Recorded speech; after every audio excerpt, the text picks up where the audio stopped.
Hi guys, I'm Kelly Yang and I'm so excited to talk to you guys. Today I'm going to tell you how I went from running the front desk of a motel when I was a kid to becoming an award-winning author. So I was born in China and I came to the US when I was 6 years old. I didn't know a single word of English, not even the word girl, which if you're a girl, you don't know the word girl, it makes it really hard for you to find the bathroom. The teacher assigned me a translator and his name was Harry. And he was this kid who would constantly boss me around. And I would say stuff like, Harry, can you tell the teacher that I couldn't do the homework yesterday because my parents' car broke down and it was in the middle of the highway and I had to help them find a garage because they really can't speak English and we didn't get home until like midnight. And Harry would tell the teacher she didn't do the homework because she was watching TV. In other words, did he do what he was supposed to do? No. And that's when I realized from that moment on that I had to find my own voice. That was critically important, that I could not just rely on Harry to do all my talking for me. So I worked really, really hard, but it wasn't easy because at the same time, guys, I was running the front desk of a motel. And a motel is like a hotel, except it's less fancy. So there I was handing out keys and taking people's cash. And a lot of people did not want to give me their cash. They did not want a kid checking them in. So what do you do when an adult does not want to deal with you because you're too little? You know what you do? You get into a staring contest with them. And so I got into a staring contest with my guests and I stared and I stared and I stared until finally they gave up. And guess what? It worked. I checked loads of people in, helped them with their bags, restocked the vending machine, which was probably my favorite part, and got to hang out with the weeklies. The weeklies were people who stayed at the motel for a long period of time, and they did not pay day to day. Instead, they paid week by week. And so they were our regulars, and they became so much more than guests. They became our family. All of this became inspiration for my debut novel, Front Desk. Front Desk is about Mia Tang, a Chinese-American immigrant girl who manages the front desk of a motel in Anaheim, California, while her parents clean the rooms. Mia wants to be a writer, but she doesn't know if she's going to be good enough, and her mom wants her to do math. And as she learns about America, especially about some of the racism and discrimination happening in the US, she learns to use her voice and her pen to affect change. Front Desk was very much based on my own experience growing up in Southern California. A lot of people ask me if everything that happened in the book was real. And the answer is no, it wasn't all real, but it was very much based on my own experience. And I wrote the book originally for my son, Elliot. Elliot at the time was 8 years old. And he had no idea that I worked in a motel when I was a kid. He had no idea how I grew up because I never told him. You see, I always kept it a huge secret when I was growing up. And that's because whenever I read books as a kid, whenever I watched the movies or I looked at a television show, I never saw myself represented in any of that. I only saw kids who were living in big houses with a dog, and I thought that's normal. And the way that I was living was not normal. And so I kept where I lived and what I did and what my parents did a secret for many, many, many, many years from all of my friends, which meant that I couldn't have a single birthday party or a single play date. It was ridiculous. It was such a lonely childhood.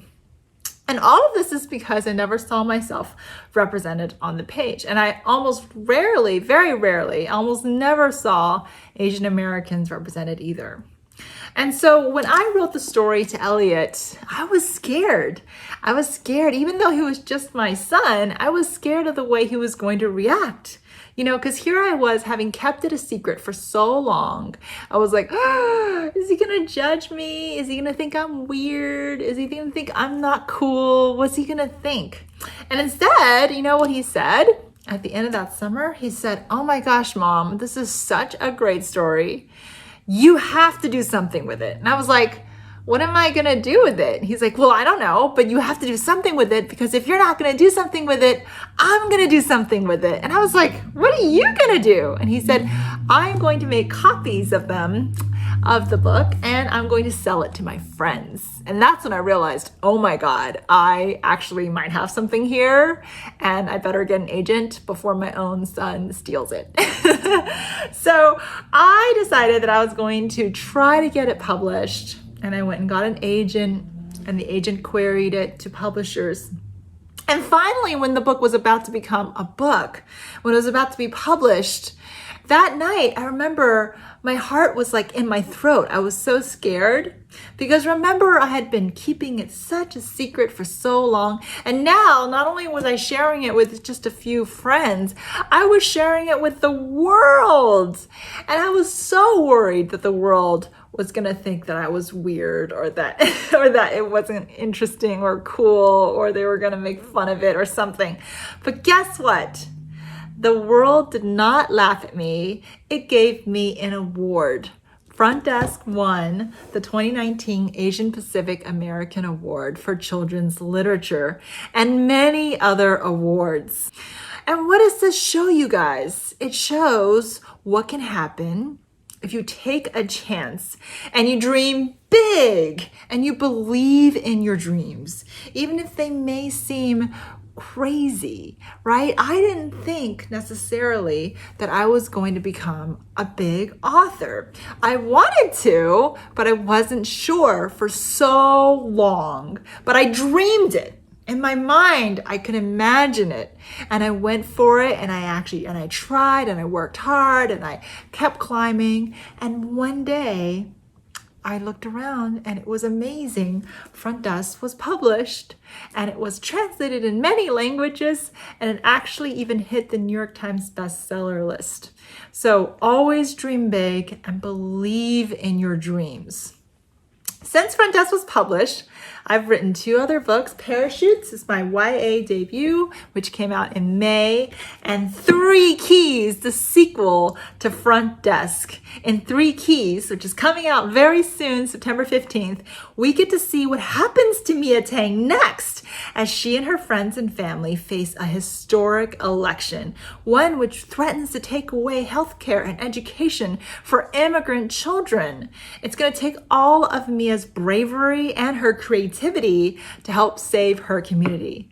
And as she learns the 3 keys of friendship, which is you gotta listen, you gotta care, and you gotta keep trying, she learns to be an ally and use her voice to stand up for what's right. It's a book that I've been working so hard on, and I'm so excited for you to read. It's a sequel that I took many drafts to write.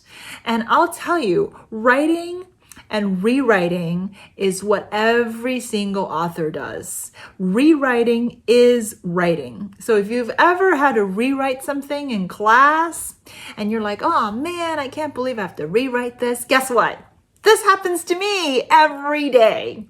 Okay? And I'm going to talk a little bit now about what it takes to be a good writer and how you become a better writer.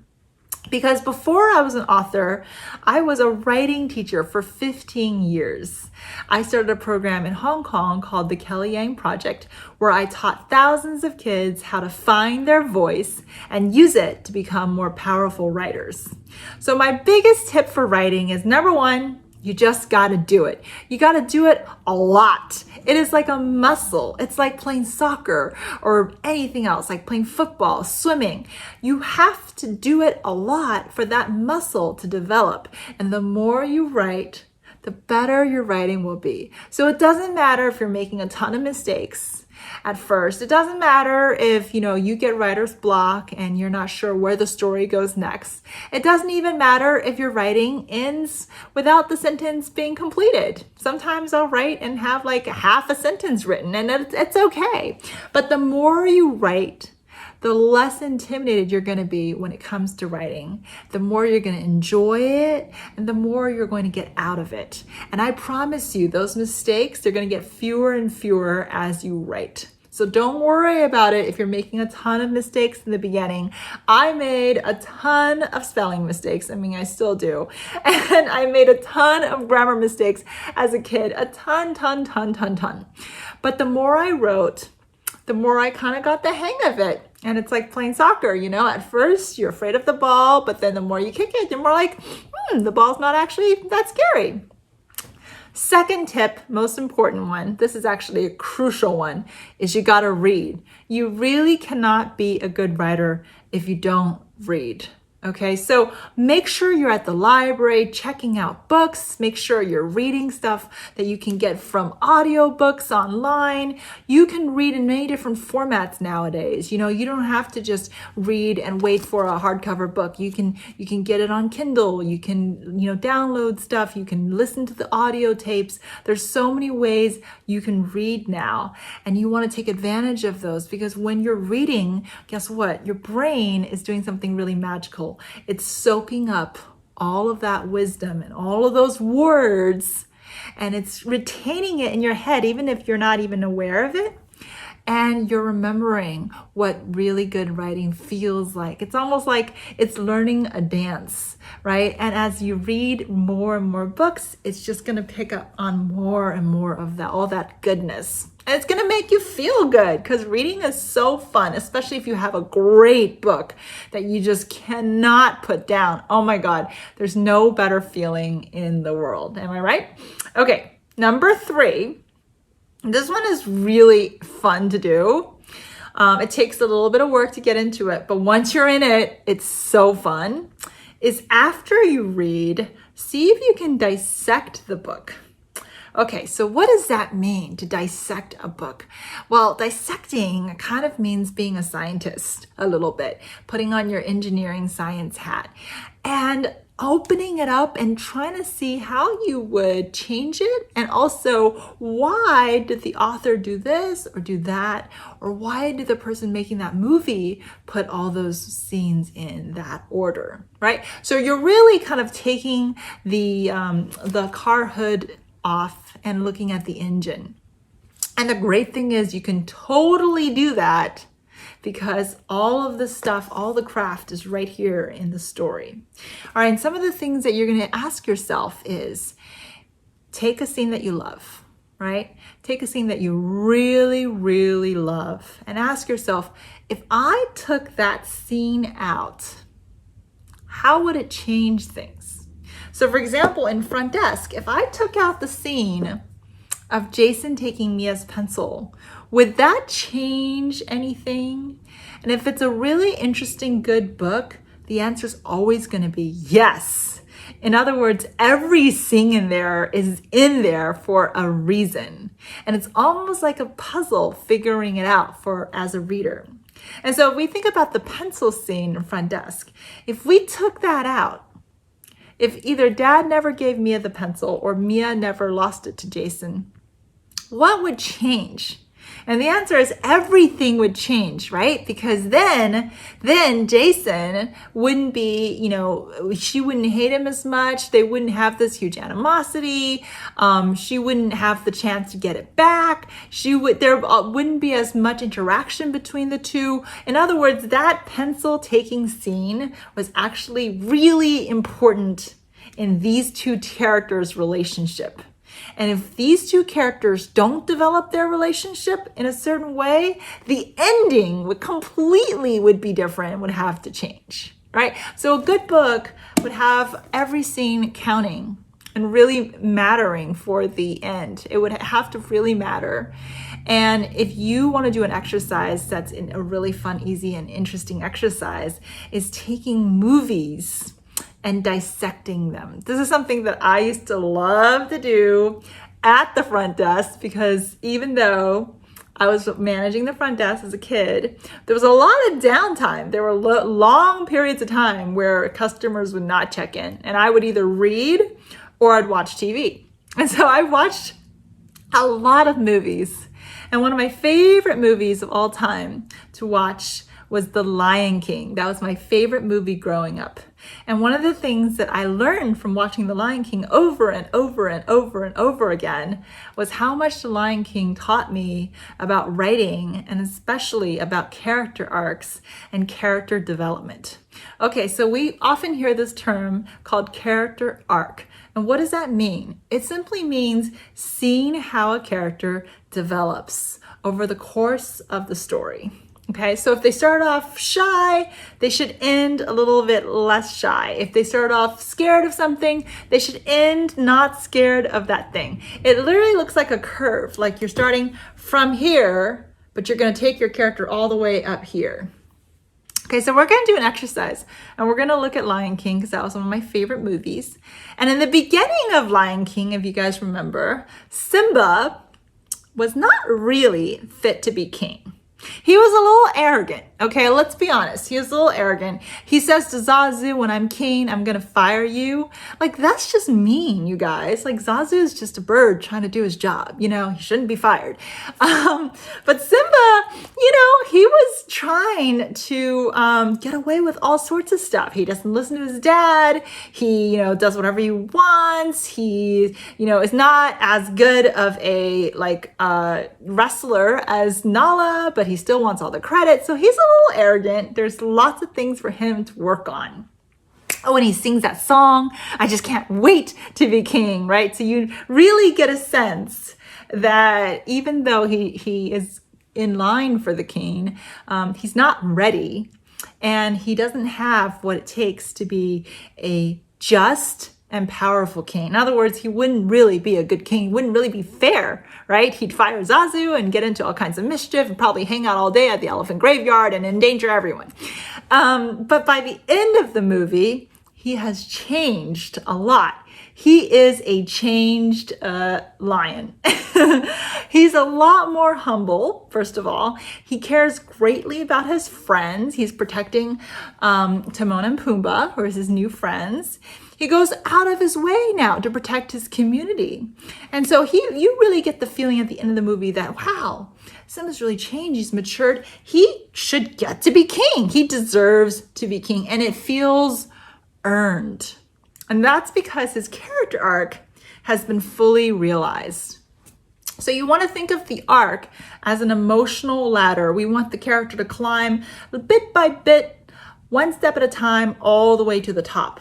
Okay? If they can confront their fears a little bit, they grow. Every time they confront their fears, they grow. Every time they learn something, they grow. They might fall sometimes, that's okay, but they got to pick themselves back up and climb a little bit higher, higher and higher and higher. And when you notice the pattern, you'll see that that happens in pretty much every story, in every movie, in every book. There's always character arc, and there's character development, and that arc is what keeps us watching. That arc is what keeps us going, keeps us in love with the series or with whatever the movie, right? And so it's a really great way to think about characters, but the reason why I love it is because it's a really good way to think about life as well, right? So ultimately, that's why I write, because writing is therapeutic.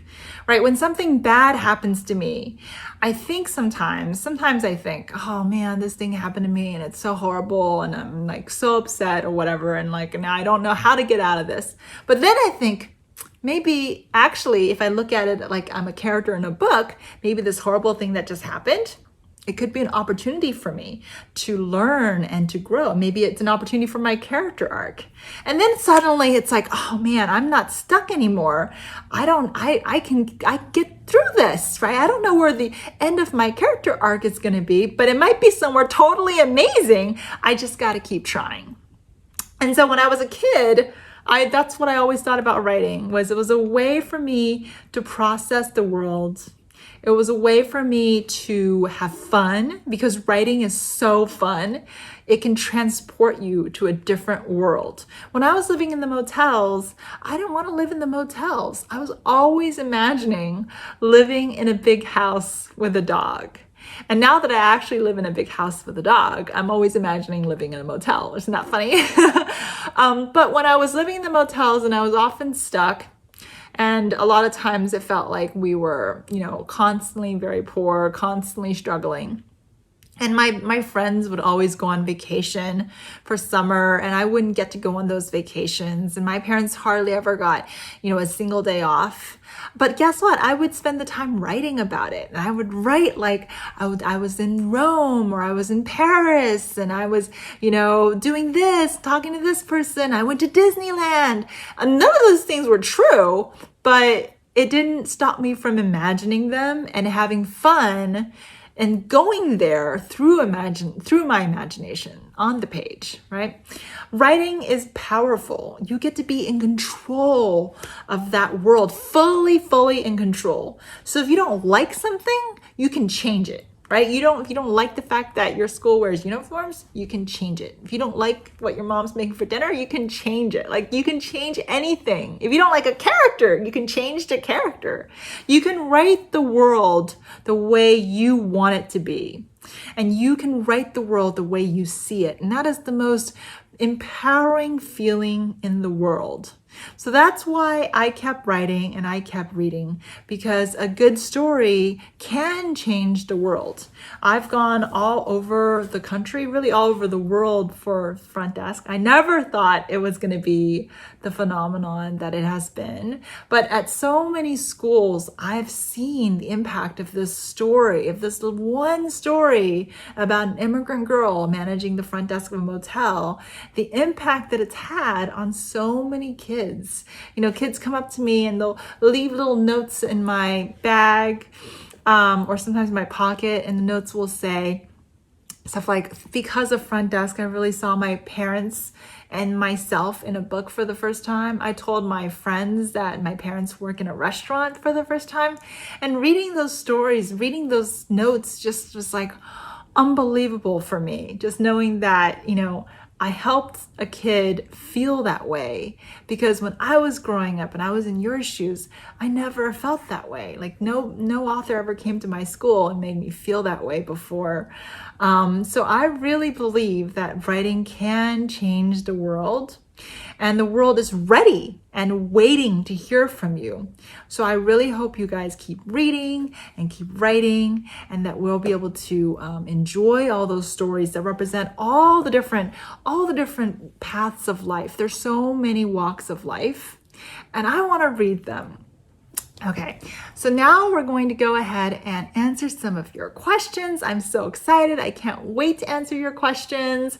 I've been getting questions from your teachers. I'm going to try my best to answer all of them. So let's get started. You guys ready? All right, here we go. First question is, how do you get over writer's block? This is a great question. It's something that happens sometimes when you're writing a story, is you hit this block and you're like, I don't know how to continue it. I don't know where to go. I'm stuck. What do I do? This happens to every writer, even the professional writers, the biggest writers out there. And one of the best ways to get over writer's block is to plan before you write. Okay, this is something that I used to hate doing when I was a kid, because I would love to just start writing. But guess what? If you plan before you write, you plan everything out. You plan where the story is going to go, what's going to happen, where's the character going to end up, what are all the plots and twists and turns. If you plan all that stuff, I promise you, you won't get writer's block. That's because when you get stuck, you'll be like, oh, I know what's going to happen next because I just planned it. I'd already planned it, right? And planning it can be really easy. It could just be jotting it down in a notebook. I often jot things down in a notebook. It's over there on my desk. Or I will even plan it out in an Excel chart, which sounds really boring, but but I do. I'll plan it out. Or I'll put it, I'll make little Post-its or cue cards. And it's just a way for you to mentally picture the story before you embark. You want to think of your plan as almost like a road map, right? You're a lot less likely to get lost if you have a map, right? That goes for anything in life. Like if you have a map, you know where you're going, you're not going to get lost. The same thing happens in writing. And I know it's kind of a pain in the butt to plan, and it's hard. It's really hard to plan, actually. But I promise you, once you start planning, your plan is going to save you, because you will never get writer's block if you plan. Okay, so that's one of the things I do. Another word for planning is outlining, coming up with an outline of exactly what's going to happen. And this goes back to what we were talking about before with the character arcs. You know, one of the biggest things as a writer is you want to know where your character is going. There are writers out there, I will say, well, actually to go back on that, there are some writers out there who don't plan. And those people are amazing. I don't know how they do it, but I'm a planner. I am very much a planner. I plot meticulously before I start. So I don't know how to do it without planning now. In fact, I think I would feel really scared if I did it without planning. But it's a really good question. Okay, next question is, what is your favorite food? Okay, I love pizza. I love pizza with mushrooms and olives. I don't really like it with pepperoni. I know. I used to when I was a kid, but I've started trying to get a little bit healthier. I love dumplings. I love hamburger. I actually do love hamburgers, and people always think that's my favorite food from Front Desk. If you read Front Desk, you know that it starts off with me wanting a hamburger desperately. And that's very much true. Like, I love burgers, and my favorite burger is actually a turkey burger, believe it or not. Okay, next question is, for how long do you type per day? Okay, great question. This has to do with my schedule. Right now, I would say that on a good day, I would be writing from probably 10 or even like 10:30 if I'm really late, until around 1 or 2 o'clock. Then I'll usually have lunch, and then I'll continue writing for another hour or a couple hours. So that's, 11, 12, 1, that's 3 hours there. And then probably 5 hours a day I'm writing. It used to be that I would write a lot more than that, but during the pandemic, everything has sort of been so affected, and I'm certainly having problems focusing. It's a hard time, and you want to go easy on yourself, and we're not, we're humans. Writing is an art. It's not, it's not a factory. It's not something that we can just become a machine and churn out the product, because it just doesn't work that way. And so I think that art sometimes does take some time. It's also good sometimes to take a break from a story, especially when you're feeling stuck, to just take a day or 2 days even, go for a nice long walk, or, have some time away from it. And then when you come back, you'd be amazed. You're coming back with fresh eyes. You're excited again. You'd be amazed how much your brain is actually working, even when you're not working. But usually about every weekday, for 5 hours, probably. Okay, another question is, how long does it take to write a book? Okay, so this is going off the other question, which is basically, if you work on a story for a long time every day, for a little bit every day, it doesn't even have to be a long time every day. If you work on a story bit by bit every day, you will eventually have a book, have a manuscript, what we call a manuscript.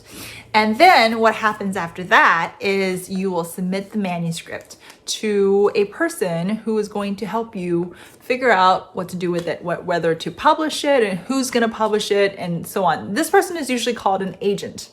So I would say the whole process for me, from beginning to end, it probably takes a couple of years. So for me, it'll probably take me 1 year of writing the book. And during that year, I'm not only working on that one book. I'll work on other projects. I'll write a draft, which will take me maybe a couple of months. I'll send that draft to my editor. She'll take a couple of months to read it. So during that time, I'm not writing that book. I'm writing something else, or I'm not writing at all, whatever. Then she'll get back to me with comments. Then I'll think about her comments and maybe rewrite it or revise it, right? And so that whole process of, almost like manuscript ping pong, what I call book ping pong, right? It's just taking a draft, sending it to this person, sending it back to that person, sending it back to that person. That takes a year. Then when the manuscript is done, at that point, it's considered done. It's considered read, edited, proofread, copy edited, all of that. The words are perfect. At that point, it takes another year from that point on before it actually goes into the world. And that's just because of the way publishing is. Publishing is slow, and they need a lot of time to design the beautiful covers and to tell all the librarians and tell all the teachers and make sure you guys are pumped for the book. And that whole process takes a year. So I would say probably 2 years. Okay, another question is, besides writing books, do you do other types of writing? This is a great question. Before I became a novelist, I was actually a columnist for many, many, many years, a decade actually. So columnist is someone who writes a column in a newspaper. And I wrote a column every Wednesday in a newspaper. I think it was every other Wednesday. And I would write about whatever was interesting to me. So a lot of times it was about education, a lot of times it was about kids, a lot of times it was about parenting, culture, sometimes politics. And then the newspaper would publish my column. And one of the great things about writing for a newspaper is you do get into the habit of constantly writing. So I really recommend that if you actually ever have a chance to intern for a newspaper. It's a really great opportunity. And also you get to see your writing get out there in a much faster timeline. So we talk about like the book timeline, which is 2 years, is really long. It moves at a glacial pace. But the newspaper timeline is like two minutes. It's like really fast. It would take, if I submit something to my editor, he'll read it in the next 45 minutes, give me comments. I might, work on another draft for another few hours, and then boom, it's done. Before you know it, at the end of the day, it's already up online, So, and that's really satisfying to a writer to see your words out there. So I highly recommend that experience if you want to do that to gain experience before you become a novelist. I think it's really interesting how that works, because then at least you're in, you're in the writing atmosphere. You know how to craft words, paragraphs and beautiful pieces, but you get to see it out there, and you get to then hear from the readers and not have to constantly wait, which is what we in publishing spend the vast majority of our time sitting around waiting. Okay, this is a question I get a lot. What parts of Front Desk and Three Keys were real and which parts were made up? So I would say the Front Desk is about 60% real and the rest is fiction. Okay, so I will leave it up to you to figure out which parts are real and which parts are fiction. And that's part of the mystery of being a writer, is I'm not gonna tell you exactly what's real, exactly what's not. I will say that a lot of the characters were composite character, which means that they were taken from many different people. Like certainly Mr. Yao was not based on any one person. He was a composite character based on several different employers that we had. And a lot of scenes that were real, were then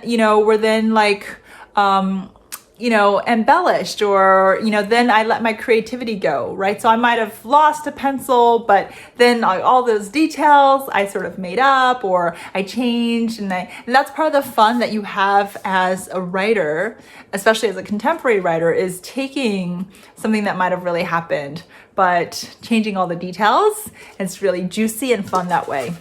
Okay, another question is, what is your favorite part about being an author? My favorite part is hearing from you guys.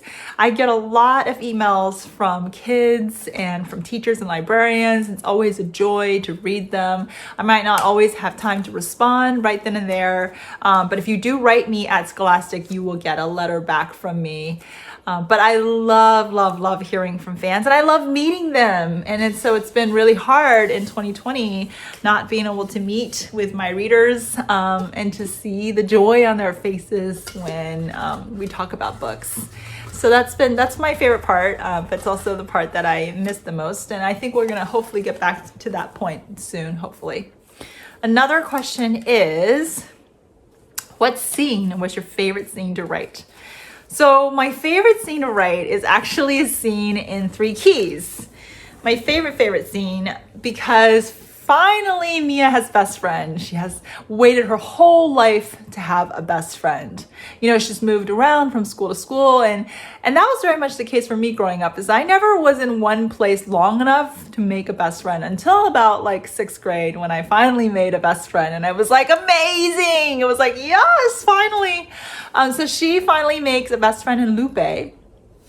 And there's a great scene in here where they actually have a dance party in the motel. And that was my favorite scene to write, because I always wanted to have a friend in the motel and be able to bond with her and like have a dance party and do all these fun things. So the scene actually comes in a really tense moment, you know, and the girls are going through some really hard stuff. You know, there's an election. The stakes are high for them, and the stakes are really high, especially for Lupe.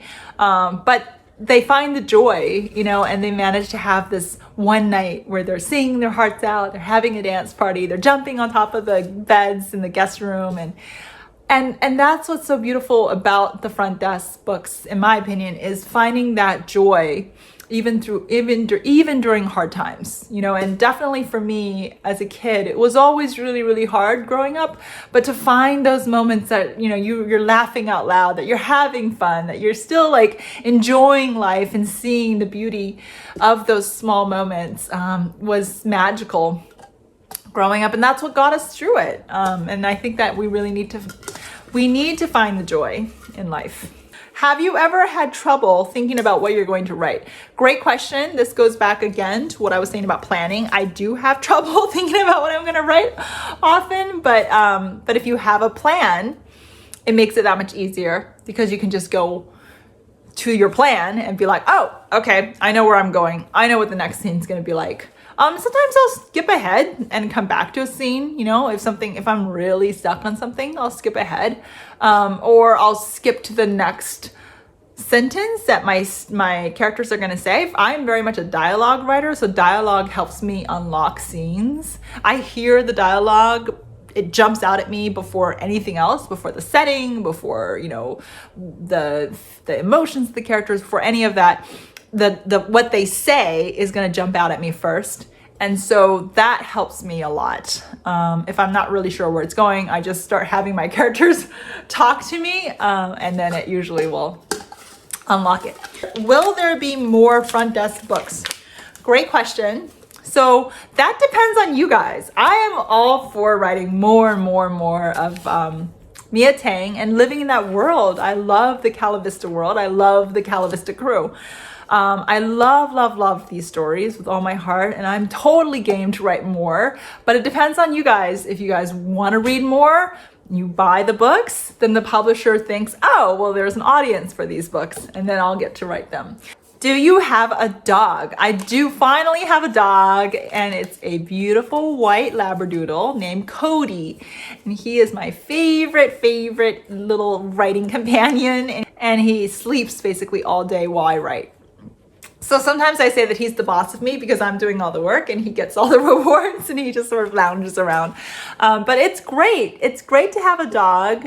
It's great to have any pet, especially if you're a writer, because you spend a lot of time by yourself, and you want to have companionship, but you also want peace and quiet.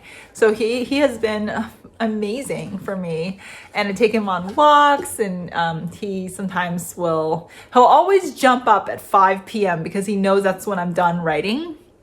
And it's like he has an internal alarm clock. I don't know how he knows it's 5. Every day at 5 o'clock, he's just like, okay, you're done, right? You're done. You're right. You're done, right? Now it's time for me to play ball. But it's pretty funny. Okay, another question is, how do you develop believable characters? Great question. So this is a question that I spend a lot of time thinking about, because my whole job is to develop believable, real characters that feel so real to you, it's like you know them. And the best way to develop believable characters, good characters, is to humanize them, is to give them all sorts of qualities, good qualities, bad qualities, flaws, strengths and weaknesses, because we're not perfect. None of us are perfect.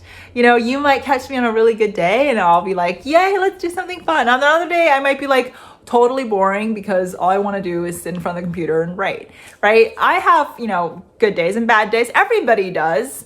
And it's about capturing all of that and putting it into the character. That's what makes them feel real. Okay, so when you're looking at a character, you want to write a great, believable character. You always want to think about, what does this character want? What's he willing to give up to get it? And if there's something about him or her that they're trying to prove, okay, that they are, and why, you want to ask these deeper questions of your characters all the time. If they're mean all the time or they're impatient, you also want to ask why, like how did they become that way?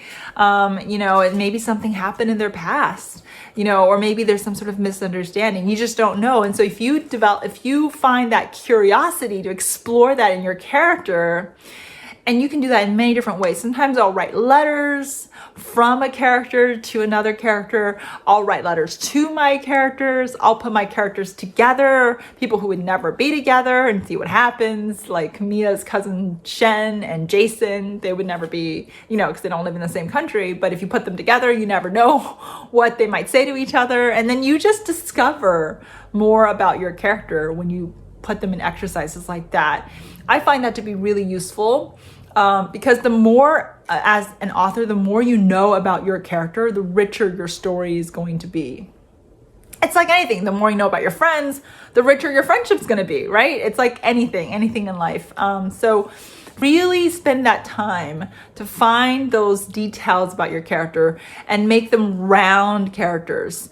And so we talk about that a lot, like round characters, they have flaws, they're not perfect, they're gonna respond. I mean, even, Mia Tang, like she says the wrong thing a lot of the times, she's impulsive, like she, is stubborn. There are things about her that are amazing, but there are also flaws about her, and they're, that's totally human. And like a lot of kids have those similar qualities, and that's exactly it. It's a quality, right? Like all those qualities, good and bad, are human qualities. That's what makes us human. So that's how I write believable characters. Now the question is, where do I live? I live in the Bay Area, San Francisco Bay Area, in the East Bay. And yeah, it's where I went to college. I went to college at Berkeley, very close to where I live, and I just love it. It's funny, sometimes when I'm done writing early for the day, I sometimes would just go on campus and pop in on a class. This was before COVID.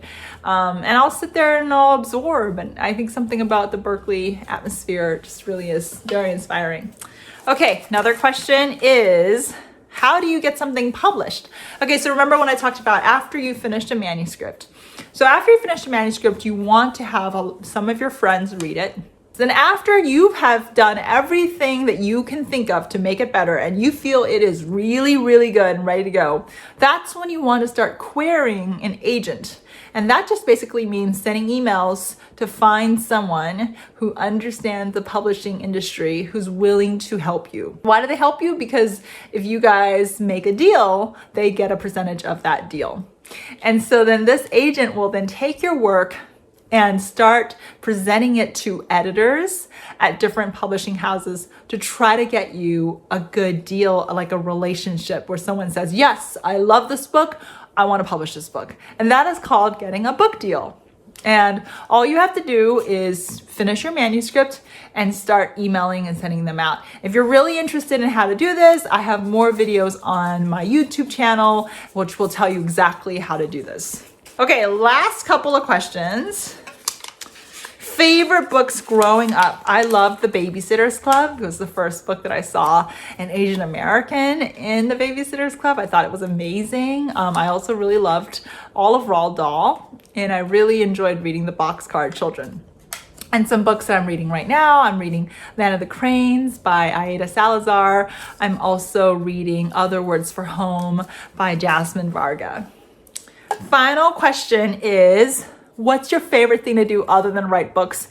And it's definitely going to be baking. I love baking cookies. I would say, not to brag or anything, but I would say my cookies are pretty good. Pretty good. I love baking cookies. I almost became a professional baker because I loved it so much. There's something about, it, and I feel like it's like writing. It's like something about creating something from scratch and, making it, baking it with love and putting all the ingredients in. I just love making stuff. So if I weren't going to be a writer, I think I'd either be a teacher, which I was for 15 years, which I also loved, or I would be a baker. That's it. All the questions we have today. Thank you guys so much for your patience and for being such good listeners and absorbing all the information about writing and about my journey as a writer in my childhood and how I came to write Front Desk and Three Keys. And I hope you guys check these books out. I hope you guys read them. I hope you guys write to me afterwards and tell me what you think of them. I hope you guys stay well, stay safe. It's a tough time for all of us right now, but we're going to get through it together. Thank you guys so much. Bye.